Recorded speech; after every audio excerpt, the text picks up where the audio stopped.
Good morning all, welcome back to Sew Granny Sew. We are going to do our block number 10 for a baby quilt today. And we're going to, it doesn't look like much. I saw a block online and I'm not sure if I can use that picture, so I found one in black and white. And I just labeled the fabrics we need. We'll need 4 different ones. The block is called a King's Crown quilt block.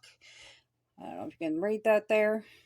So the choice of fabrics, number 1, I have chosen this, and that is a 5.5 by 5.5 inch block.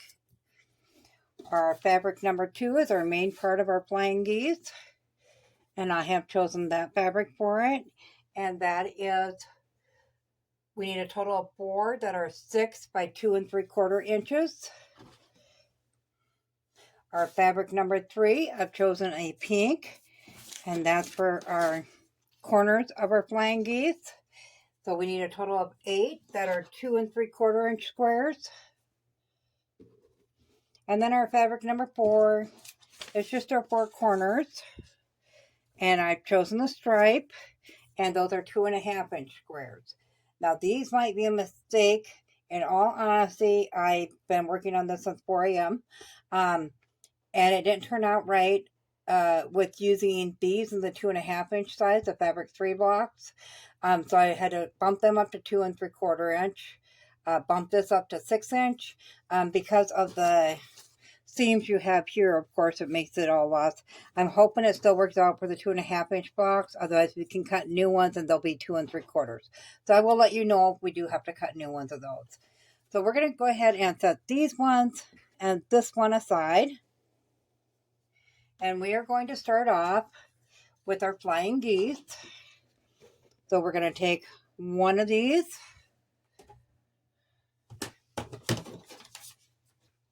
and we are going to go point to point on the diagonal and mark all these. So unfortunately, when I made that mistake, I had already marked all them squares ready to go. I had filmed it and everything, and then I couldn't use it. So I thought it'd be a little confusing just to try to make a correction on it with that amount of work I've had already put into it. So I just started this over.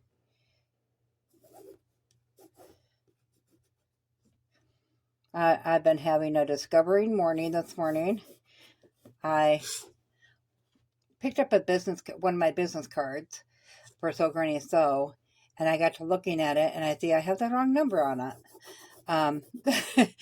And I've been using these for almost a year now. So it's only one number off the last number. So if you have one of those cards, if you've already won a prize or purchased anything, the last digit should be a 9, not an 8. I won't say my phone number on here, but so now I am going to have to order in some new cards eventually. I have more people that actually reach out to me by email than I do for phone anyways. Okay, so we're just going to go ahead and put these on here. And you want them to go opposite so they meet in a peak. Pin these on.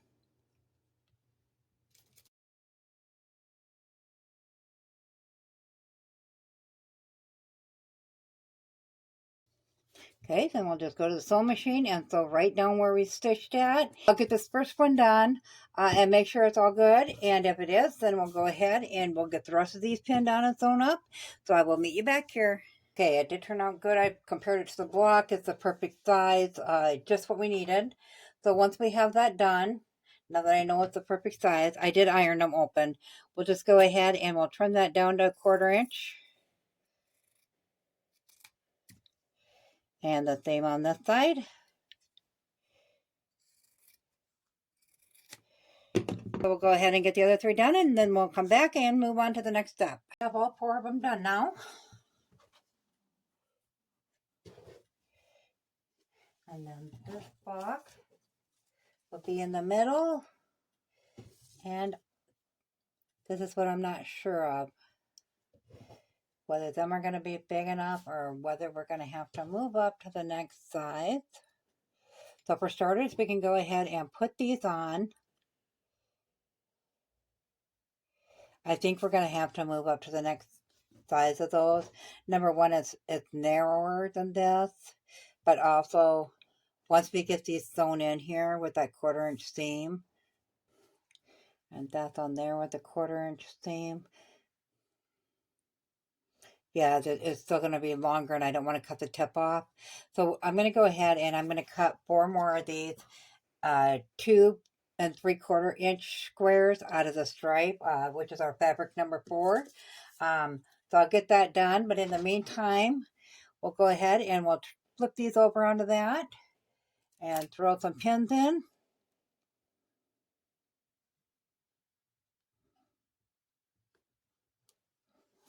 I tell you, I don't feel like I have my ducks in a row this morning.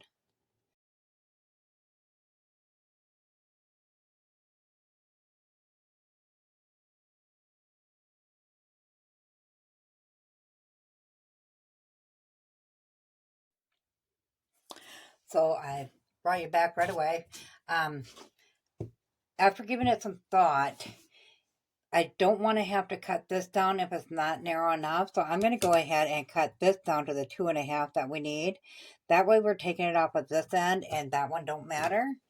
That way we don't lose our point at all on any of it. But yet we still don't have to cut out them other squares either that way. So we'll just go ahead and cut that down. And then that will line up with that perfect. So it should all match up then. So we'll go ahead and cut these down. Then we'll attach them to the square and get that sewn together. And then I'll meet you back here. Okay, so we have our block done, iron flat. So now we're just going to go ahead and trim up the little excess on the sides here. So we got a nice even line when we go to join them other ends on.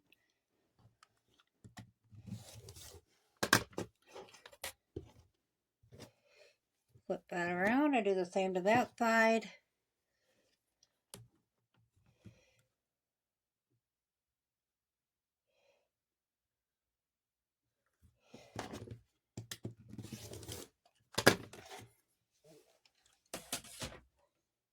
Then I wanted to show you.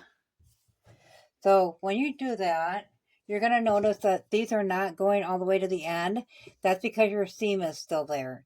So when you put these pieces on and line that up, it's going to meet up, so it's going to look like a square around that center square. So we're going to set that one aside. Now we're going to go ahead and flip these ones onto this. Pin those into place. I'm just going to throw one in each end.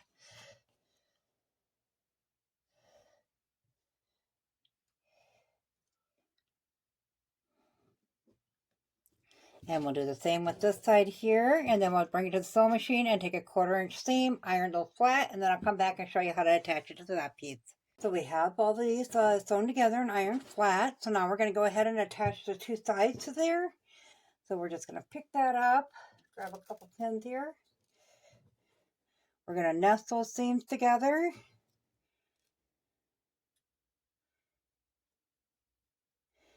And the same on this one. I'll turn it around and do the same with the other side.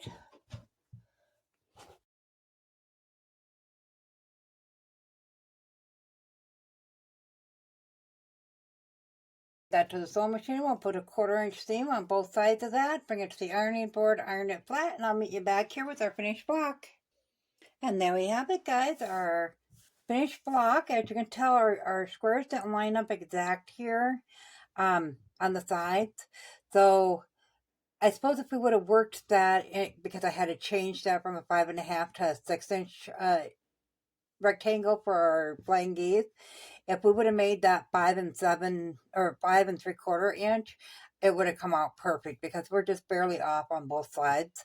And these ones did work out fine because you can just fold those over with the seam. So let me know in the comments below, guys, what you guys think of this one. Why don't you guys try this one? This is really good practice because you get the flying geese, you get the strip sets, you get all kinds of different things, little techniques into this block. And of course, we did get to utilize more of the colors together in a different way than we did in the individual blocks so far. So that was a bonus to it. As always, guys, if you found this video useful, go ahead and give it a big thumbs up because it really helps our channel grow. If you haven't subscribed yet, go ahead and hit that subscribe button because we'd love to have you here at Sew Granny Sew. Thanks all. Have a good day. Bye.